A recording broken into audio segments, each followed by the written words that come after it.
BBC Bangla. এখন রাত 10:30। একটু পরেই শুনবেন সর্বশেষ বিশ্ব সংবাদ। আপনারা বিবিসি শুনছেন ঢাকায় FM 100, সিলেটে 88.8, রংপুরে 88.8। আপনারা যেখানে আছেন বিবিসি আপনার সাথেই আছে।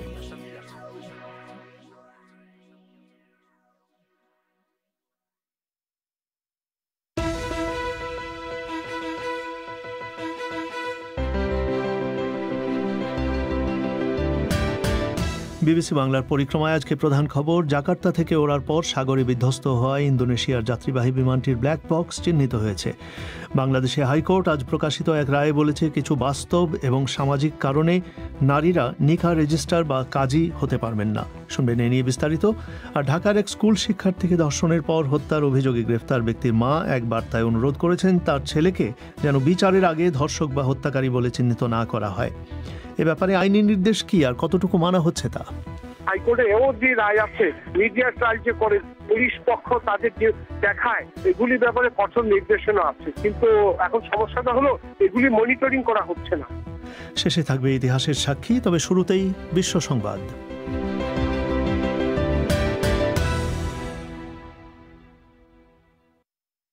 বিবিসি বাংলা খবর পড়ছি মাসুদ হাসান খান। ইন্দোনেশিয়ার কর্তৃপক্ষ বলছে তারা শনিবার জাকার্তা থেকে ওড়ার পর সাগরে বিধ্বস্ত হওয়া যাত্রীবাহী বিমানটির ব্ল্যাক বক্স কোথায় আছে তা চিহ্নিত করতে পেরেছে। উদ্ধারকারীরা বলছেন ব্ল্যাক বক্স থেকে সিগন্যাল পাওয়া গেছে এবং শিগগিরই তা উদ্ধার করা যাবে বলে তারা আশা করছেন। ৬২ জন যাত্রী নিয়ে বোয়িং 737 বিমানটি বিধ্বস্ত হয়। এখন পর্যন্ত সাগর থেকে বিমানটির কিছু টুকরো অংশ এবং মানুষের দেহাবশেষ পাওয়া গেছে। যুক্তরাষ্ট্রের ভাইস প্রেসিডেন্ট মাইক পেন্স জো বাইডেনের অভিষেক অনুষ্ঠানে যোগ দেওয়ার পরিকল্পনার মাধ্যমে ডোনাল্ড ট্রাম্পের কাছ থেকে নিজেকে আরো দূরে সরিয়ে নিচ্ছেন বলে মনে করা হচ্ছে। 10 দিন পর হতে যাওয়া এই অভিষেক অনুষ্ঠানে প্রেসিডেন্ট ট্রাম্প যোগ দেবেন না বলে জানিয়েছেন। জো বাইডেনের নির্বাচনী বিজয় অনুমোদনের পথ আটকে দিতে অস্বীকৃতি জানানোর মাধ্যমে মাইক পেন্স এর আগেও প্রেসিডেন্ট ট্রাম্পকে অমান্য করেছেন। প্রেসিডেন্ট ট্রাম্প এখন দ্বিতীয় দফা অভিশংসনের মুখোমুখি হতে যাচ্ছেন। হাউস অফ রিপ্রেজেন্টেটিভসের ডেমোক্র্যাট দলীয় সদস্যরা জানিয়েছেন তারা সোমবার এই প্রক্রিয়া শুরু করতে যাচ্ছেন। বেলারুসের প্রেসিডেন্ট আলেকজান্ডার লুকাশেঙ্কো জানিয়েছেন আগামী বছরের শেষ নাগাদ হয়তো একটি নতুন সংবিধান তৈরি করা সম্ভব হবে। রুশ টেলিভিশনকে দেয়া এক সাক্ষাৎকারে তিনি বলেন, যদি গণভোটে এই সংবিধান অনুমোদন করা হয় তাহলে তিনি প্রেসিডেন্টের পদ থেকে সরে দাঁড়াবেন। বিরোধী দল বলছে প্রেসিডেন্ট লুকাশেঙ্কো আসলে যে প্রস্তাবই আনুন না কেন, বেলারুশের পার্লামেন্টকে পাশ কাটিয়ে অনির্বাচিত গণপরিষদ তাতেই রাবার স্ট্যাম্প মারতে যাচ্ছে। বিতর্কিত ভূখণ্ড ওয়েস্টার্ন সাহারায় একটি আমেরিকান কনসুলেট খোলার ব্যাপারে আলোচনায় বসেছেন যুক্তরাষ্ট্র এবং মরক্কোর কর্মকর্তারা। স্থানীয় সাহারাবি জনগোষ্ঠী সেখানে নিজেদের একটি রাষ্ট্র প্রতিষ্ঠা করতে চায়। তবে গত মাসে ট্রাম্প প্রশাসন এক বিতর্কিত সিদ্ধান্ত নিয়ে ওই এলাকাটির উপর মরক্কোর সার্বভৌমত্বকে স্বীকৃতি দেয়। ইসরায়েলের সাথে সম্পর্ক পুনঃপ্রতিষ্ঠা করতে মরক্কো রাজি হওয়ার পরই যুক্তরাষ্ট্র তার দীর্ঘদিনের অনুসৃত নীতিতে এই পরিবর্তন ঘটায়। ভারতের হরিয়ানা রাজ্যে পুলিশ বিক্ষোভরত কৃষকদের হটিয়ে দিতে টিয়ার গ্যাস এবং জল কামান ব্যবহার করেছে। সরকারের নতুন কৃষি নীতিতে কৃষকদের কি কি উপকার হবে তা বোঝাতে রাজ্যের মুখ্যমন্ত্রী ডাকা এক সমাবেশ থামিয়ে দিতে ওই বিক্ষোভকারীরা চেষ্টা করছিল।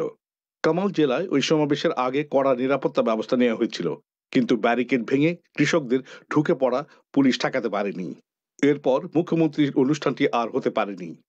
টুইটারে ডোনাল্ড ট্রাম্পের অ্যাকাউন্টটি বন্ধ করে দেওয়ার পর এখন এই প্ল্যাটফর্মে সবচেয়ে বেশি ফলোয়ার বা অনুসারী আছেন এমন বৈশ্বিক নেতা হয়েছেন ভারতের প্রধানমন্ত্রী নরেন্দ্র মোদী।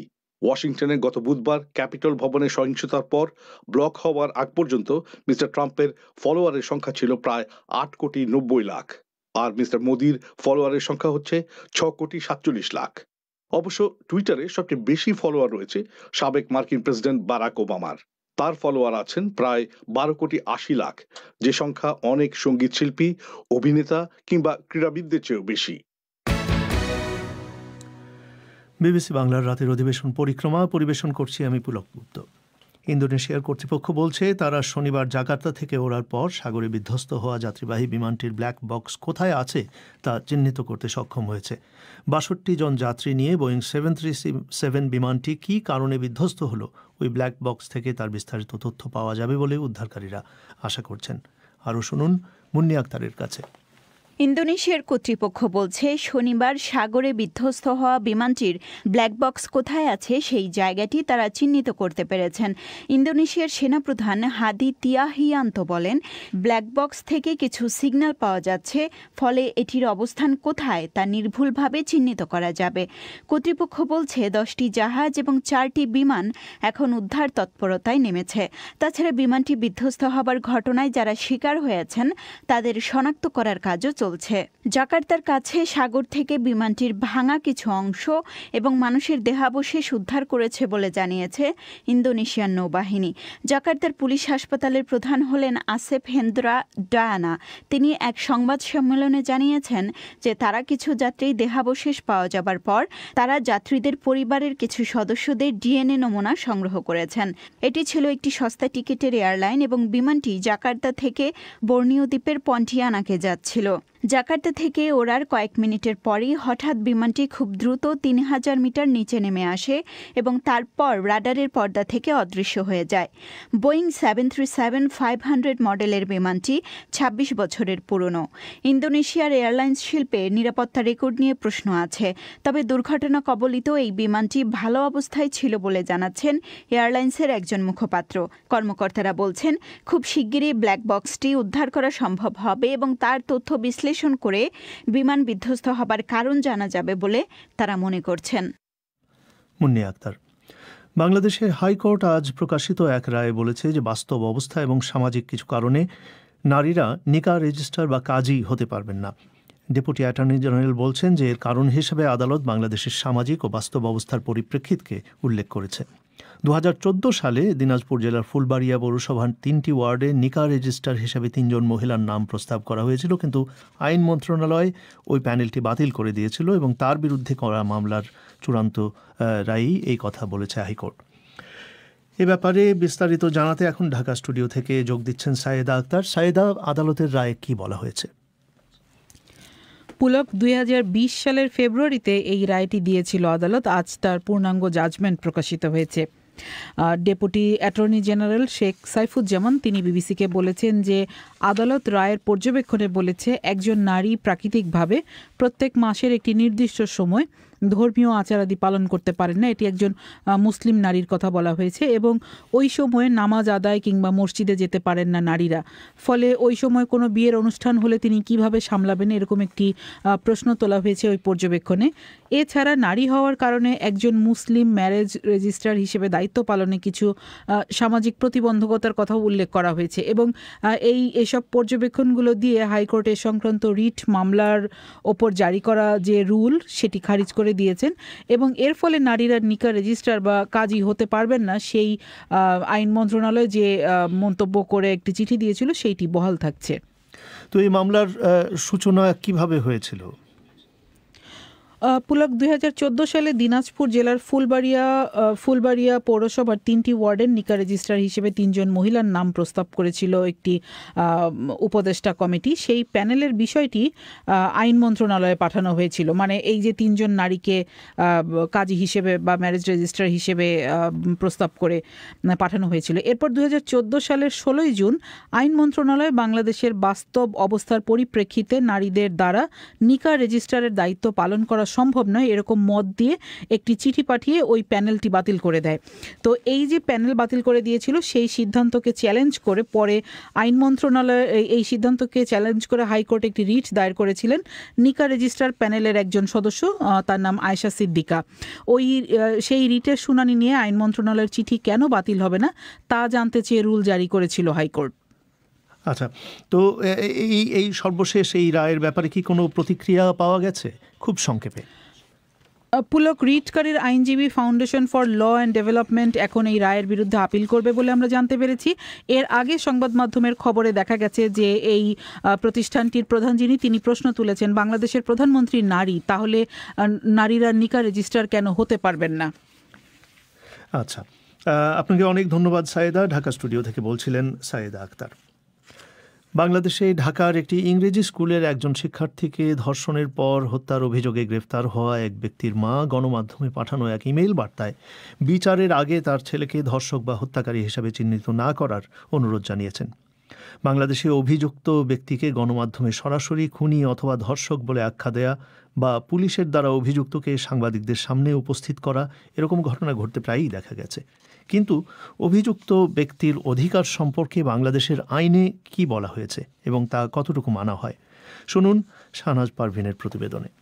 বাংলাদেশে প্রায়শই দেখা যায় খুব আলোচিত কোনো অপরাধের ক্ষেত্রে অভিযুক্ত ব্যক্তির বাবার নাম এমনকি বাড়ির বিস্তারিত ঠিকানা সহ ছবি প্রকাশিত হয় সংবাদ মাধ্যমে। অন্যদিকে খুনি, ধর্ষক, ডাকাত বা ছিনতাইকারী শব্দগুলো লিখে প্রায়শই গ্রেফতার ব্যক্তির গলায় ঝুলিয়ে সাংবাদিকদের সামনে হাজির করে আইন শৃঙ্খলা রক্ষাকারী বাহিনী।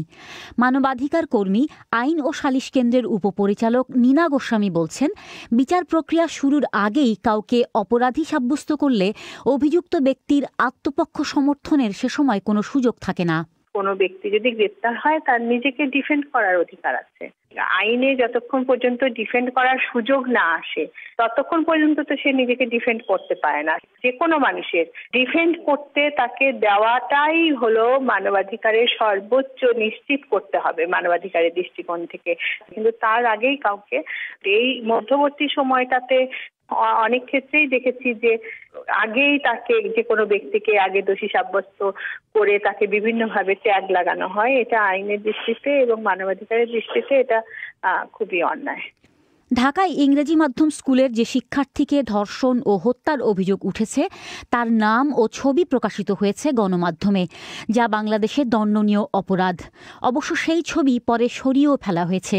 কিন্তু বিচার প্রক্রিয়া শুরুর আগেই গ্রেফতার ও অভিযুক্ত ব্যক্তিকে অপরাধী হিসেবে উপস্থাপন করা বাংলাদেশের সংস্কৃতি হয়ে দাঁড়িয়েছে।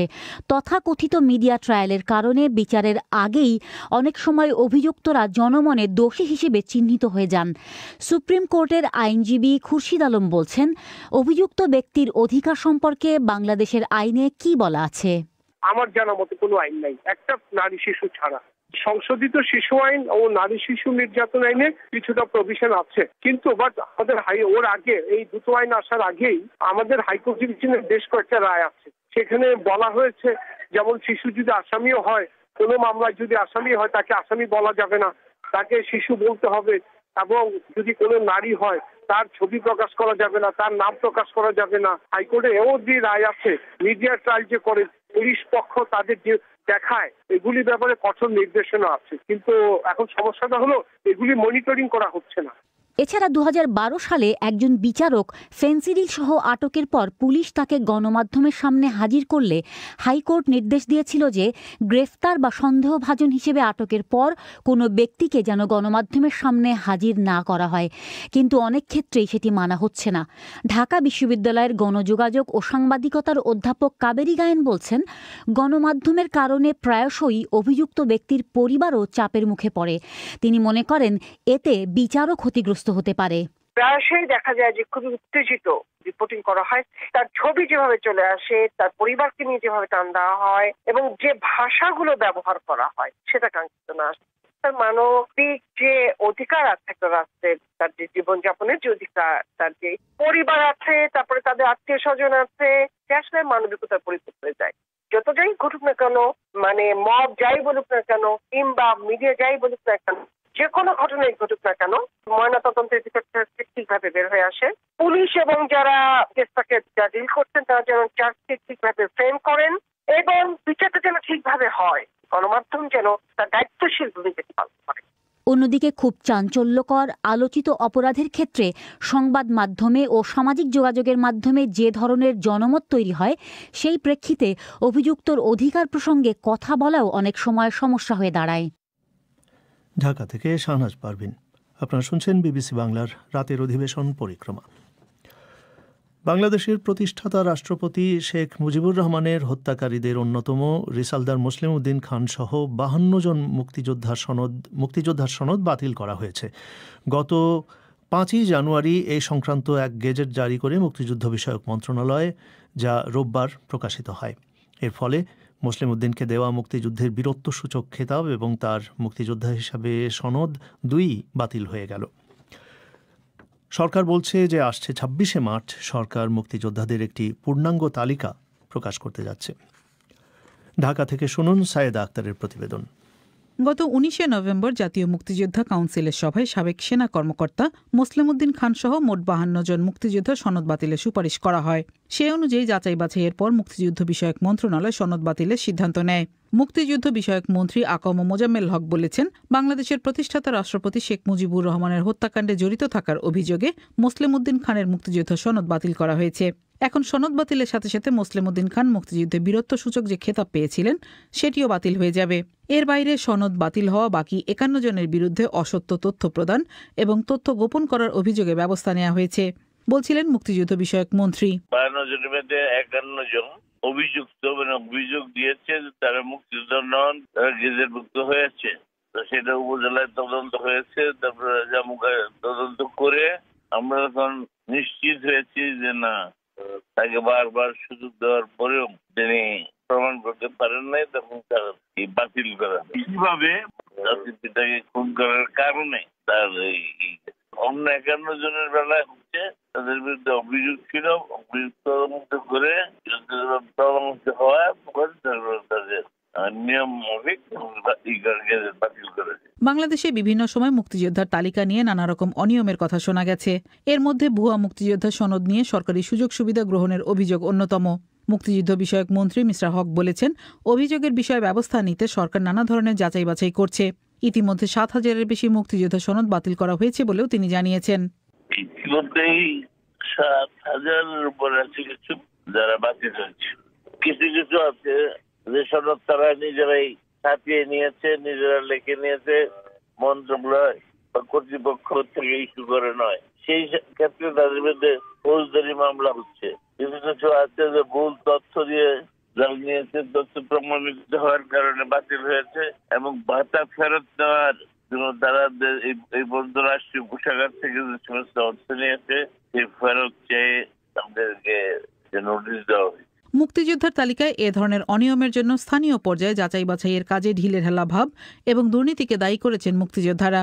বাংলাদেশ মহিলা মুক্তিযোদ্ধা সংসদের যুগ্ম সম্পাদক ফরিদা খানম সাকি মনে করেন, মুক্তিযোদ্ধাদের সঠিক তালিকা করার জন্য যে আন্তরিকতা নিয়ে কাজ করার প্রয়োজন ছিল তাতে ঘাটতি ছিল। আমি তো মনে করি যে এই যে ভুয়া মুক্তিযোদ্ধা, আমরা কেউ সিনসিয়ার না। আমরা যদি সিনসিয়ার হই, আমরা যদি দেশপ্রেমিক হই, দেশের প্রতি যদি আমাদের কোনো ইন্টিগ্রিটি থাকে, তাহলে আমরা ভুয়া মুক্তিযোদ্ধাদের কোনো অবস্থাতে এই লিস্টে নাম লেখাতাম না, ওদেরকে সার্টিফাই করতাম না যে এরা মুক্তিযোদ্ধা ভুয়াদেরকে। কিন্তু আমরা তো তা করছি, আমাদের লোকজন তা করেছে। যারা যাচাই বাছাই করছে তাদের মধ্যেও অনেকেই কথা উঠেছে যে টাকা পয়সার বিনিময়ে ওনারা মুক্তিযোদ্ধার স্বীকৃতি দিয়েছে ওদেরকে। এখন সরকার মুক্তিযোদ্ধাদের তালিকা যাচাই বাছাইয়ের কাজ করছে। আগামী 30শে জানুয়ারি এ নিয়ে চূড়ান্ত শুনানি অনুষ্ঠিত হবে। তারপর 26শে মার্চ স্বাধীনতার সুবর্ণ জয়ন্তীতে মুক্তিযোদ্ধার পূর্ণাঙ্গ তালিকা প্রকাশ করা হবে বলে জানিয়েছেন মুক্তিযুদ্ধ বিষয়ক মন্ত্রী সায়েদা আক্তার। আপনারা বিবিসি বাংলা শুনছেন খুলনায়, চট্টগ্রামে, ঢাকায়। আপনারা যেখানে আছেন বিবিসি বাংলা আপনার সাথেই আছে।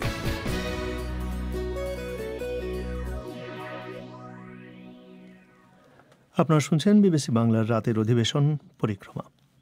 এবারে আজকে শেষ আয়োজন ইতিহাসের সাক্ষী।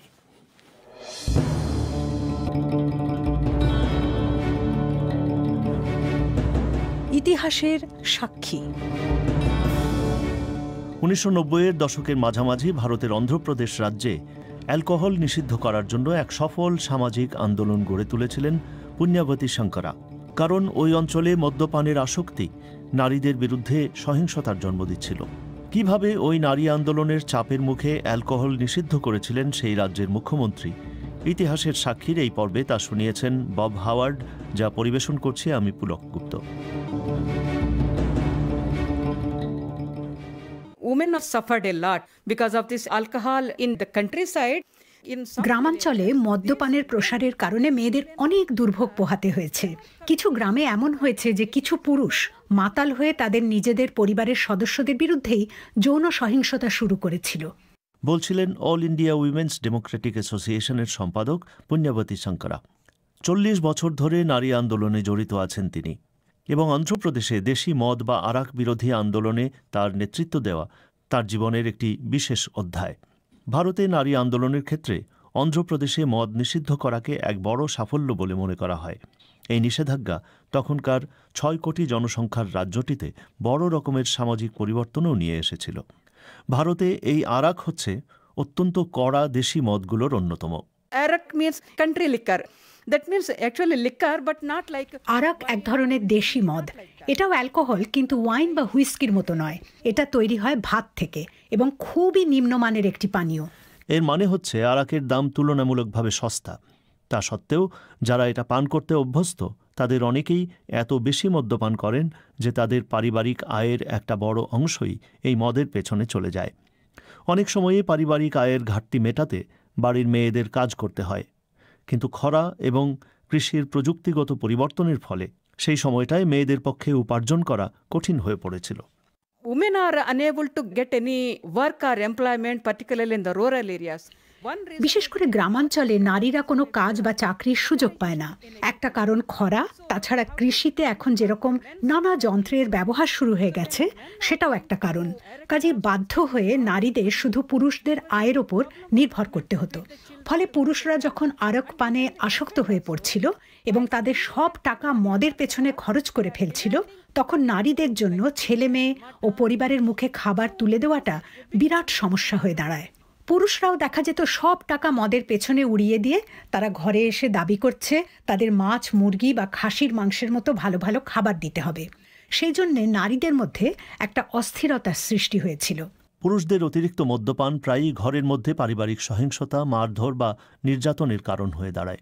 অনেক সময় এতে মৃত্যুও ঘটে যায়। One woman committed suicide and another fellow. একজন নারী আত্মহত্যা করে, আরেকজন লোক মাতাল অবস্থায় কুয়াতে ঝাঁপ দেয় এবং মারা যায়। অন্ধ্রপ্রদেশে মদ্যপানের কারণে বহু পরিবারই এমন বিপর্যয় নেমে আসায় পুণ্যবতীর সংস্থাটি উদ্বিগ্ন হয়ে পড়ে। অবশেষে 1990 সালের প্রথম দিকে তারা ঠিক করেন যে তাদের কিছু একটা করতে হবে। We decided we have to take up that issue and we have to campaign among women. আমরা সিদ্ধান্ত নিলাম যে এ বিষয়ে আমাদের কাজ করতে হবে এবং মেয়েদের মধ্যে প্রচারণা চালাতে হবে। আমাদের কর্মীরা গ্রামীণ এলাকাগুলোতে গিয়ে মহিলাদের উদ্বুদ্ধ করা, তাদের সঙ্গে কথা বলা, আলোচনা করা ইত্যাদি কাজে নামলেন। পুণ্যবতী যখন এই সমস্ত কাজ করছেন, প্রায় সেই সময়ই ভারত সরকার বয়স্ক মানুষদের মধ্যে, বিশেষত গ্রামীণ নারীদের মধ্যে সাক্ষরতা বাড়ানোর এক কর্মসূচি শুরু করেছিল। সেই কর্মসূচিতে যেসব বই পড়তে দেয়া হতো তার মধ্যে একটি গল্প বেশ আগ্রহের সৃষ্টি করল। There was one story called Sitamma Kadha. Sitamma Kadha means a story of এর মধ্যে একটি গল্প ছিল সীতাম্মার কথা। এর মানে হচ্ছে সীতার গল্প। এক গ্রামের নারী সীতা, তবে সে শিক্ষিত। গ্রামে মদ্যপানজনিত সমস্যাগুলো দেখে সীতা সেই গ্রামের অন্য নারীদের সংগঠিত করে মদের বিরুদ্ধে আন্দোলন শুরু করে এবং গ্রামের মদের দোকানটি নিষিদ্ধ করে দেয়। সমস্যা হলো অ্যালকোহল বিক্রি থেকে রাজ্য সরকার প্রচুর রাজস্ব আয় করে। এর মধ্যে একটা বড় অঙ্কের অর্থ আসে নিলাম প্রক্রিয়া থেকে। রাজ্য সরকার মদ সরবরাহকারীদের লাইসেন্স বিক্রি করে এই নিলামের মাধ্যমে, আর এটা ঠেকানোর জন্য গ্রামের মহিলারা একটা পরিকল্পনা করলেন। When the government announced to do these actions and police were there. যখন সরকার এই নিলামের দিন ঘোষণা করল, সেখানে ব্যারিকেড এবং পুলিশ পাহারার ব্যবস্থা করা হলো, কিন্তু গ্রামের মহিলারা সেই ব্যারিকেড ভেঙে গুঁড়িয়ে দিল, চেষ্টা করল নিলাম বন্ধ করে দিতে। এটাই ছিল ওই ইস্যুতে নারীদের প্রথম বিজয়। এই বিক্ষোভ যখন অব্যাহতভাবে চলতে লাগলো, তখন নারীরা একটা বড় সাফল্য পেলেন। 1993 সালে আরাক নামের কড়া দেশি মদ নিষিদ্ধ করল সরকার। আর পরের বছরই বিধানসভা নির্বাচনের আগে আগে মহিলারা আরও একটি সাফল্য পাবার প্রয়াস চালালেন। তারা ওই রাজ্যে মদ্যপান সম্পূর্ণরূপে নিষিদ্ধ করার দাবি জানালেন। পুণ্যবতী বলছেন, তাদের এই প্রয়াসে সমর্থন যোগালেন তেলুগু দেশম পার্টির নেতা এন.টি. রামারাও, যিনি সাবেক একজন অভিনেতা এবং তার আগের 2 মেয়াদ ধরে রাজ্যের মুখ্যমন্ত্রী। তখন তিনি চাইছেন তৃতীয় মেয়াদের জন্য পুনর্নির্বাচিত হতে। এন.টি. রামারাও বুঝেছিলেন যে ভোটে জিততে হলে এই নারীদের সমর্থন তাকে পেতেই হবে। I can't say that he hated alcohol, but they have to support this movement. আমি বলবো না যে তিনি মদ্যপানকে ঘৃণা করতেন, কিন্তু তাকে নির্বাচনে জিততে হলে এই আন্দোলনকে সমর্থন দিতে হবে। সাধারণ মানুষ, বিশেষ করে নারী ও যুব সমাজের মন জয় করতে হবে। তখন সময়টা এমন ছিল যে কেউ যদি অন্ধ্রপ্রদেশের রাজনীতিতে টিকতে চায় তাহলে তাকে মদ নিষিদ্ধ করার অঙ্গীকার করতেই হবে। তেলুগু দেশম পার্টির নেতৃত্বাধীন জোট সেই নির্বাচনে কংগ্রেসকে সহজেই পরাজিত করে। এরপর 1994 সালের ডিসেম্বরে এন.টি. রামারাও তৃতীয়বারের মতো মুখ্যমন্ত্রী হলেন। হায়দ্রাবাদে তার অভিষেক অনুষ্ঠানে এন.টি. রামারাও এক বাক্যে ঘোষণা করলেন যে তিনি যে প্রথম সরকারি আদেশটিতে স্বাক্ষর করবেন সেটিই হবে মদ নিষিদ্ধ করা। পরের বছর জানুয়ারি মাস থেকে অন্ধ্রপ্রদেশে অ্যালকোহল কেনাবেচা নিষিদ্ধ হল, তবে দুটি ক্ষেত্রে এর ব্যতিক্রম ছিল। Number 1 is medical reasons. Some people may suffer with high blood pressure or some heart problem. একটা হচ্ছে মেডিকেল কারণে, যারা উচ্চ রক্তচাপ এবং হৃদযন্ত্রের সমস্যায় ভোগেন তাদের জন্য ডাক্তার পরিমিত মদ্যপান অনুমোদন করেন, তাদের জন্য অনুমোদন দেওয়া হয়েছিল। কিন্তু তাদের মদ কিনতে হলে একটি ডাক্তারি সার্টিফিকেট দেখাতে হতো। 2 নম্বর ছিল ধর্মীয় কারণ। কোনো কোনো সম্প্রদায়ের মধ্যে, যেমন খ্রিস্টানদের ধর্মীয় উৎসবে মদ্যপানের প্রথা আছে। এই নিষেধাজ্ঞার পর প্রকাশ্যে মদ কেনাবেচা বন্ধ হয়ে গেল, কিন্তু গোপনে চোরাই বাজারে কিছু মদ বিক্রি চলতেই থাকল। লোকে যেন সরকারি নির্দেশ মেনে চলে, সেজন্য তাদের উদ্বুদ্ধ করতে পুণ্যবতী আবার গ্রামে ফিরে গেলেন। Particularly in countryside, some people started illegal production and গ্রামাঞ্চলে কিছু লোক অবৈধভাবে মদ তৈরি এবং বিক্রি শুরু করেছিল। আমরা শুল্ক বিভাগের লোকজন নিয়ে এসব জায়গায় গিয়েছি। এই বেআইনি ব্যবসায়ীদের সাথে আমরা বৈঠকও করেছি। আমরা সরকারকে বলেছি এই লোকেদের বিকল্প কর্মসংস্থানের ব্যবস্থা করতে। আমরা মনে করতাম সরকার তাদের ভালো চাকরি দিতে পারলে তারা এসব তৎপরতা বন্ধ করে দেবে। পুণ্যবতী বলছেন, অ্যালকোহল নিষিদ্ধ করায় অনেক উপকার পাওয়া গেছে। স্কুল থেকে শিশুদের ঝরে পড়া কমে গেছে, লোকে বিভিন্ন সঞ্চয় প্রকল্পে যে বিনিয়োগ করে তাও বেড়েছে। Naturally, people were happy, particularly the women and the children, because when the men স্বাভাবিকভাবে মানুষ এতে খুশি হয়েছিল, বিশেষ করে নারী ও শিশুরা। কারণ পুরুষরা যখন আরাক পান বন্ধ করল, তখন তারা পরিবার ও ছেলে মেয়েদের পেছনে বেশি অর্থ খরচ করতে পারছিল। এ কারণে শিশুরাও খুশি ছিল। লোকের হাতে টাকা পয়সা থাকলে তারা ভালো কাপড় চোপড় কেনে, বাচ্চার জন্য একটা ভালো স্কুল ব্যাগ কিনে দিতে পারে, বাড়িঘর বানাতে পারে, আর এসব ব্যয়ের কারণে সরকারও বেশি ট্যাক্স পেতে পারে। তবে অন্ধ্রপ্রদেশ সরকারের আয় হয়তো কিছুটা বেড়েছিল, কিন্তু মনে করা হয় যে সে সময় অ্যালকোহল নিষিদ্ধ হওয়ায় সরকারের রাজস্ব আয় 25% কমে গিয়েছিল। 1997 সালে এন.টি. রামারাওকে সরিয়ে চন্দ্রবাবু নাইডু যখন মুখ্যমন্ত্রী হলেন, তখন তিনি বিশ্বব্যাংকের কাছ থেকে ঋণ নিতে চাইছিলেন। পুণ্যবতী বলছেন, এই ঋণের একটা শর্ত ছিল যে প্রদেশ সরকারের রাজস্ব আয় বাড়াতে হবে। পুণ্যবতীর কথায় এটি সহ আরও কিছু কারণে চন্দ্রবাবু নাইডু 1997 সালে মাত্র 2 বছর পর অ্যালকোহলের উপরে নিষেধাজ্ঞা তুলে দিলেন। Number 1 is World Bank. Number 2, a lobby of the higher up. বিশ্বব্যাংক ছিল একটা কারণ, আরেকটা কারণ ছিল প্রভাবশালী মহল, বিশেষ করে হোটেল ইন্ডাস্ট্রির চাপ। অ্যালকোহল ছাড়া তারা দেশ ও বিদেশ থেকে অতিথি আকর্ষণ করতে পারছিল না। তাছাড়া এই লিকার লবি খুবই শক্তিশালী, তারাও সরকারের ওপর চাপ সৃষ্টি করছিল। তাছাড়া নারীদের আন্দোলনের গতিও কিছুটা ঝিমিয়ে পড়েছিল, তারা তো আর প্রতিদিন রাস্তায় নামতে পারে না। তবে অ্যালকোহলের বিরুদ্ধে আন্দোলনকারী এই নারীরা সহজে হাল ছাড়েননি। Women mobilized in Hyderabad, that means state capital. রাজ্য বিধানসভার সামনে হাজার হাজার নারী সমবেত হয়ে বিক্ষোভ করেছিল, কিন্তু চন্দ্রবাবু নাইডু তাতে কর্ণপাত করেননি। রাজ্যের নারীদের ইচ্ছার বিরুদ্ধেই ধীরে ধীরে তিনি অ্যালকোহলের ওপর নিষেধাজ্ঞা তুলে দিলেন। We are not asking for total ban on liquor, but at the same time, আমরা সম্পূর্ণ নিষেধাজ্ঞা চাইছি না, কিন্তু আমরা চাই না যে সরকার মদের ব্যবসাকে একটা রাজস্ব আয়ের উৎস হিসাবে দেখুক। অন্ধ্রপ্রদেশে এখন অ্যালকোহল নিষিদ্ধ করার প্রশ্নটি আবারও ইস্যু হয়ে উঠেছে, কারণ সরকার এখন ছোট ছোট মদ বিক্রির দোকানগুলোর বিরুদ্ধে অভিযান চালাচ্ছে। পুণ্যবতী বলছেন যে অ্যালকোহলের বিরুদ্ধে তাদের আন্দোলন এখনও চলছে।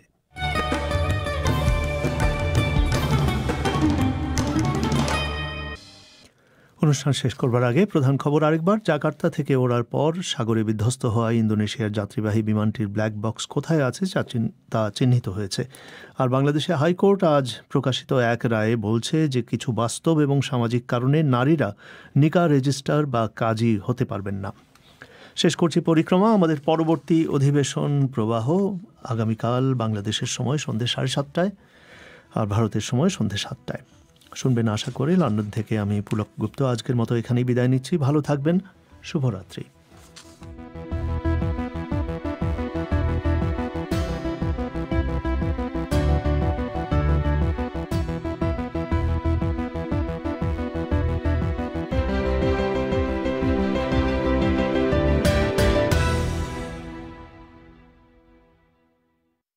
bbcservice.com.